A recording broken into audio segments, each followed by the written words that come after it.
Hey everyone, this is Mike Wolf and welcome to the Spoon Podcast.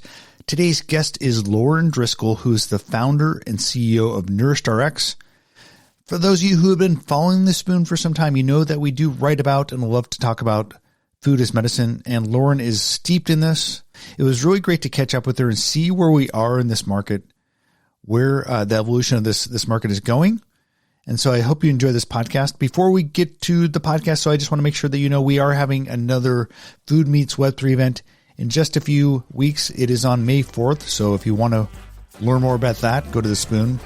We also have some exciting news coming up about our other events. So we will be reviewing that in a very short time frame. So keep tuning into the Spoon Podcast and the Spoon.tech, and we will be giving you more details. All right, that's it for now. Let's get to my conversation with Lauren.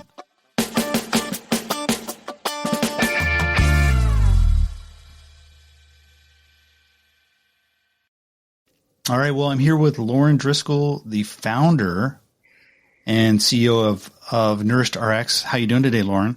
I'm doing well. I'm happy to be here with you. Yeah. And we are getting together today because you guys had some news about a new funding round. You guys raised, I think, $6 million or so. I think it falls on a funding from last year. You raised $2 million in seed funding last year as well. That's right. And so for those who aren't familiar with Nourished, I always like to kind of start my conversations with having you describe what exactly it is. If you're telling someone who's completely unaware of what you guys do, what is Nourished? Sure. So NourishedRX is a B2B2C company.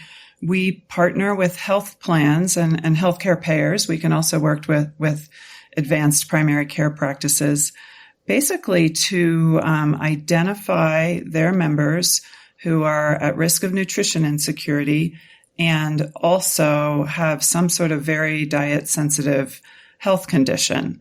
And basically what we've done is productize a food solution for those individuals, really to drive better health outcomes, to drive health equity, and to bend the healthcare cost curve. And you founded, I think, the company in 2019. I think it was originally called Project Well. That's right. And you changed the name, I think, late last year. But this idea of what we have been calling food as medicine, I think a lot of people call food as medicine, is one that's slowly gaining traction. It isn't one of these things that's taken off like a rocket. But I think part of the reason is because there's a lot of moving parts when you start to talk about, hey, how do we get together, provide food to people as a way to make themselves better? There's insurance, there's doctors, there's healthcare systems. Is this a market that's kind of slowly growing and finally getting momentum? Yeah, I think it is. I think it is for a number of reasons. So first of all, I mean, if you just think back 10 years ago, just across our population, I think overall awareness of the importance of food for health has just expanded so much. I mean, I'd go as far as saying it's sort of popular now when you just look at social media and, the different, the following of people like Dr. Mark Hyman, it really has become quite popular. And then additionally, there's been this really important evolution in healthcare where we're moving away from fee-for-service medicine to what's called value-based care. And so, fee-for-service medicine was really reactive sick care where, our healthcare system wasn't being paid to invest in wellness. Rather it was being paid to, react to sick care and to sickness. And what we've recognized is that that's just going to continue to drive our per capita healthcare costs up and up and up, which are double any other, OECD country in the world. And so something had to change. And so the Affordable Care Act, went a long way towards changing some incentives in the healthcare system and really encouraging healthcare payers to start investing more sort of upstream. And so you hear about air conditioners being paid for asthmatics. But of course, food is front and center because diet is the number one driver of all morbidity and mortality in our country. So doesn't it make sense to, invest in food to, start to bring down those healthcare costs and also just markedly improve healthcare outcomes. So yeah, I'm super excited and encouraged. I mean, it's one of the reasons I started this business. I feel like, the tides are turning and there's a lot of momentum. I do want to talk about the product a little more and maybe also more about the overall system and how it's evolving. But you mentioned the reason why you started the company. So let's hear a little bit about your founder journey. So 2019, I think you have public policy background, public health policy background. Why did you decide to be an entrepreneur? That's a painful journey for a lot of people. It is. I agree. And I didn't set out to do it. I was extremely inspired by the opportunity and moved by the opportunity, which is why I did it. So I would say my founder journey goes way back, but I'll condense it for you. So in the late 90s, I was running a Medicare health plan for Oxford Health Plans in the tri-state New York area. And I was responsible for the P&L, but I recognized that we were really missing the boat in terms of not understanding our health plan members' non-medical needs. And so we started a program where we screened our members for their non-medical needs. And sure enough, food insecurity kept coming up over and over again. And the team that called these members sat right outside of my office. So all day I was hearing anecdotes. And it was wonderful that we were able to connect these members. And we were discovering other issues too, loneliness and transportation needs, et cetera. But it was wonderful that we were able to connect the members to food banks. But I kind of felt like my hands were tied because we couldn't pay for the food and we couldn't really control the quality of the food. So I knew we were helping, but I just saw, wow, what a huge opportunity to help more. I was then home with my kids for a chunk of time where we had some family health issues for myself and for one of my sons, where nutrition just ended up being very core to the solution, super fundamental. And then finally, when the Affordable Care Act passed, I just had to jump back into healthcare. And that was when, I was sort of living this evolution towards value-based care. And I was literally at the agency that administers Medicare, the CMS, the Center for Medicare and Medicaid Services, when they started rolling out flexibility to allow Medicare Advantage plans to start addressing the non-medical needs and actually paying for non-medical needs.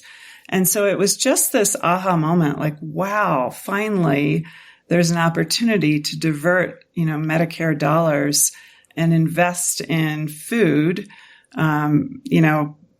which to me was sort of a crack in the door. And I just had this moment of like, I got to drive a truck through this. This is such an opportunity. So I felt like because I understand both the health plan perspective, also I'm just so sort of viscerally aware of the power of food and also really understand sort of the unfolding of the value-based care economy, that I was really well positioned to, drive that truck through that crack. So you're the right person. There's a confluence of events that are kind of motivating you and inspiring you. What's the next step? You start writing a business plan. I mean, because, starting a business and eventually raising funding, that's a new skill set for a lot of people. Thank you. I'm actually super grateful to my alma mater, the Mailman School of Public Health at Columbia.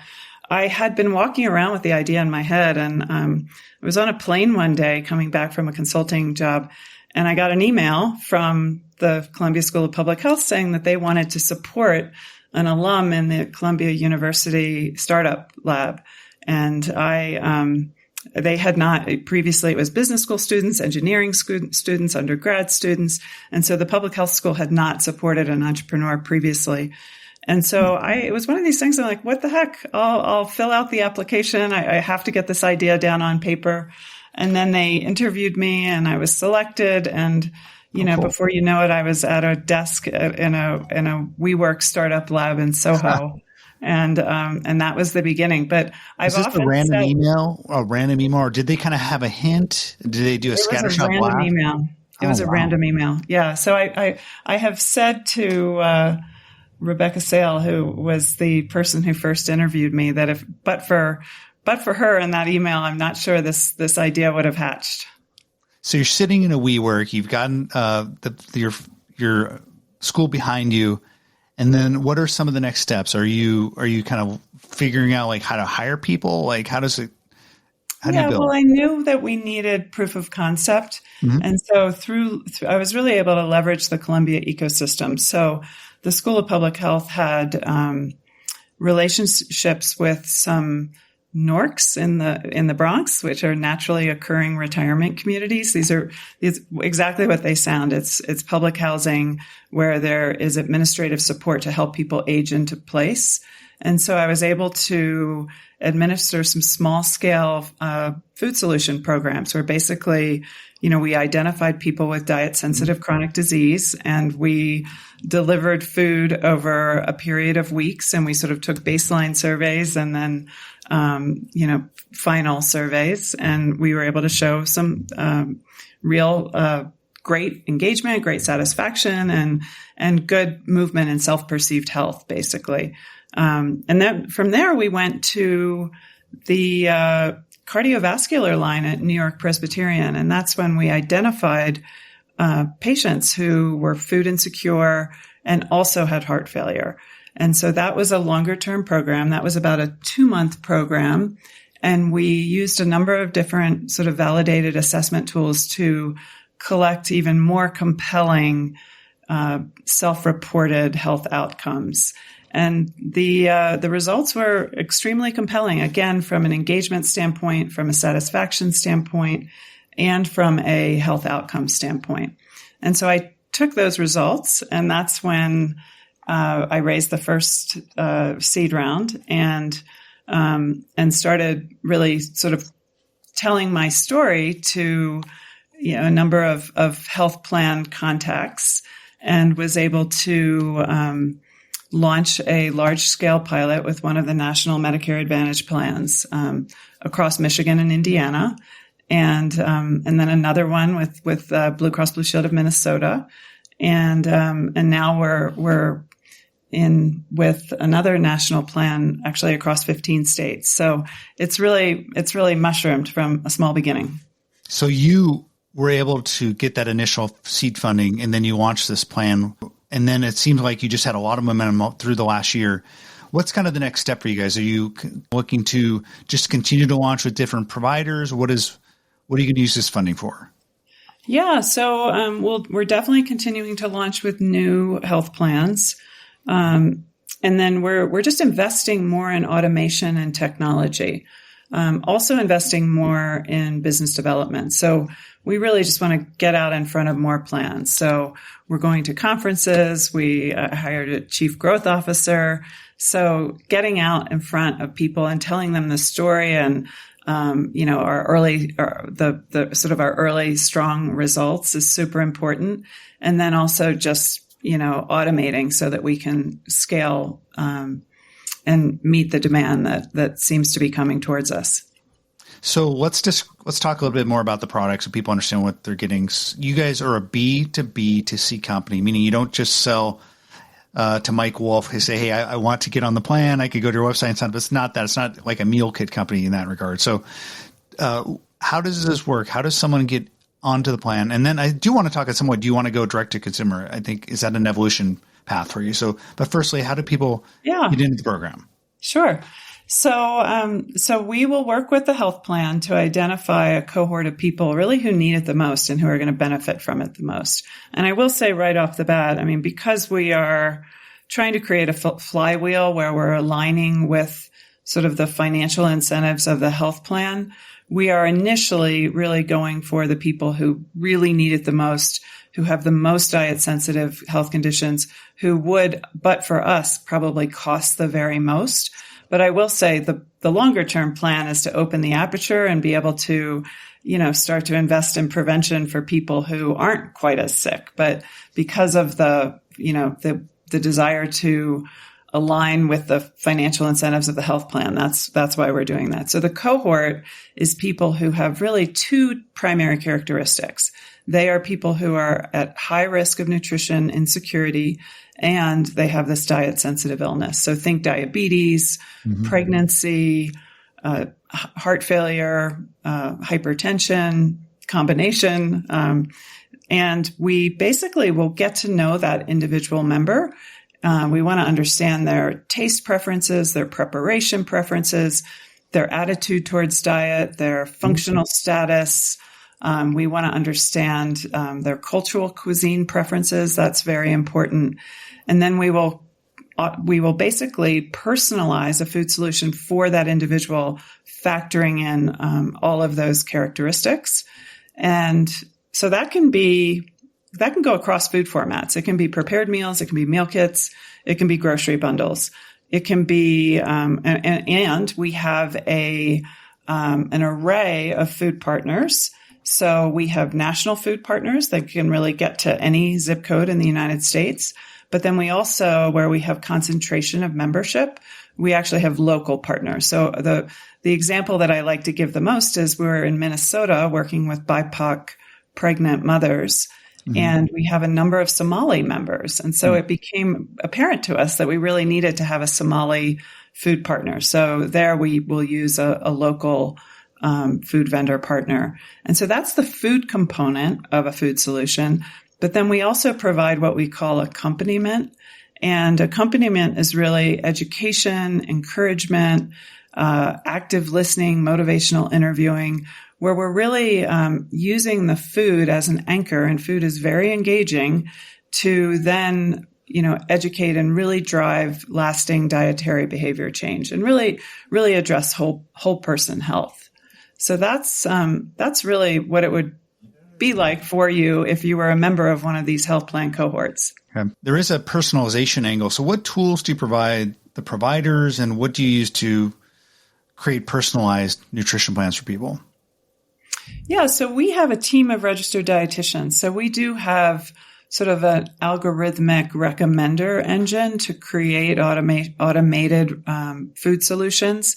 But they are, at this point, with the amount of data that we have, they're heavily registered dietitian supervised. So really, it's our registered dietitians that assure that the food is really going to be both pleasing and healthful for a particular individual. And it is B2B2C, but at some point you've talked about, moving into folks who do not have as much immediate needs, maybe just kind of more of a maintenance program. Do you see eventually going into a direct to consumer type of business model, or kind of have that as well as your B2B2C? Yeah. That's a pretty crowded space. Mm-hmm. So I don't see that in the, at least in the next 3 years, I would say. Never say never, but I think that we're uniquely positioned to really help, just all of these nutrition insecure people who are in health disparity groups, who can't afford to pay for a direct-to-consumer solution. So I really think that we need to just keep focused and pushing hard on that. What do you see as your peer group? I mean, it doesn't seem like there's a ton of startups doing what you guys are doing a B2B2C model. There seems like there's a lot of kind of local providers. There's some doctors like Dr. Robert Graham that's doing a great job in New York.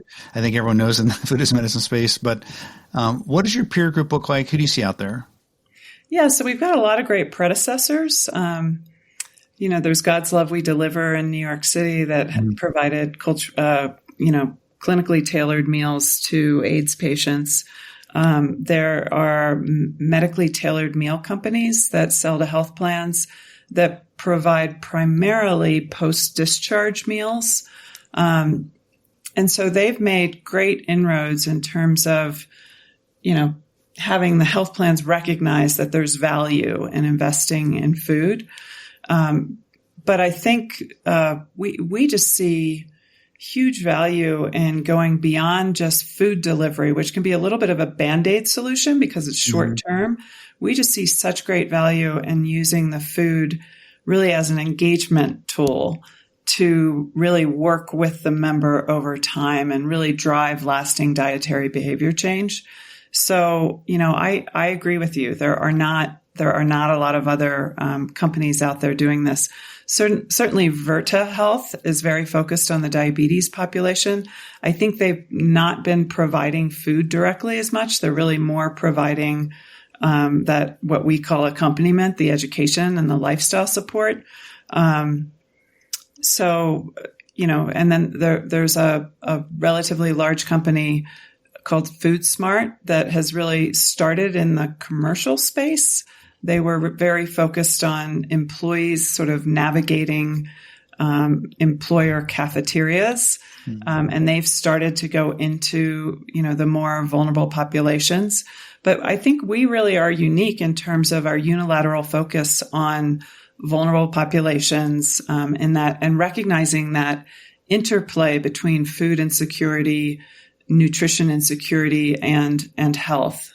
The bottom line is if you're food insecure, you are 5 times as likely to be hospitalized, 2 times as likely to be depressed. So there's just such opportunity and need. And it's a different problem than, serving employees in an employer cafeteria. It's a much more complex problem because of the food access issues.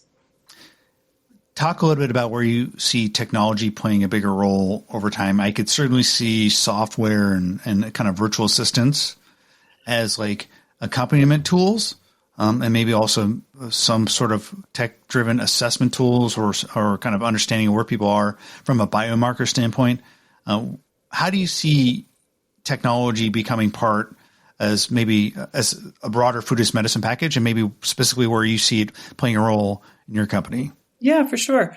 So the technology that we're building really is this machine learning recommender engine that's going to look at an individual's life with respect to food and then really recommend what is the best food solution for that individual.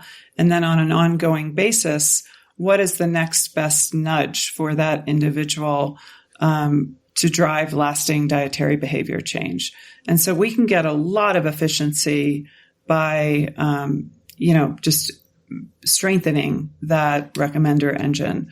Additionally, another area that is more likely buy rather than build for us is just the ordering, because we're working with so many different food partners. I think sort of the restaurant tech and the grocery tech for actually placing orders efficiently is also going to be important. But I think I'd actually love to have a conversation with you about that another day, Mike, because I think you may have great insight into that. Sure, love to have that. So assessment tools, AI-driven assessment tools that I think you probably either put in the hands of your care providers or kind of you take inputs from them and then you drive a plan for your ultimate. That's right. For using the food. Okay. That's right. These recommender engines both support and are supervised by our human registered dietitians and wellness associates.